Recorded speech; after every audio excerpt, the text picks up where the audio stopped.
హైదరాబాద్ హబీబ్ నగర్ లో కల్తీ మాంసం విక్రయం కలకలం రేపింది. మేక మాంసంలో ఎద్దు మాంసం కలిపి విక్రయిస్తున్నట్లు గుర్తించారు. సుమారు 50 కిలోల మాంసం స్వాధీనం చేసుకున్నారు. హెచ్ ఫాస్ట్ అధికారులు హబీబ్ నగర్ పోలీసుల సంయుక్త దాడిలో ఈ విషయం వెలుగు చూసింది.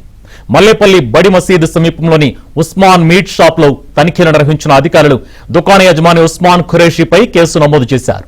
మాంసం నమూనాలు సేకరించారు.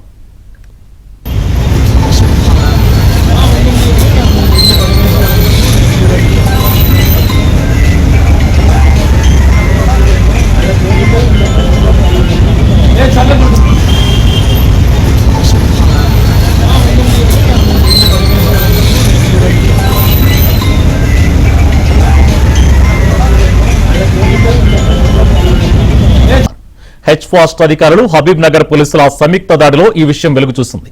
మల్లేపల్లి బడి మసీదు సమీపంలోని ఉస్మాన్ మీట్ షాప్ లో తనిఖీలు నిర్వహించిన అధికారులు దుకాణ యజమాని ఉస్మాన్ ఖురేషీపై కేసు నమోదు చేశారు. మాంసం నమూనాలు సేకరించారు.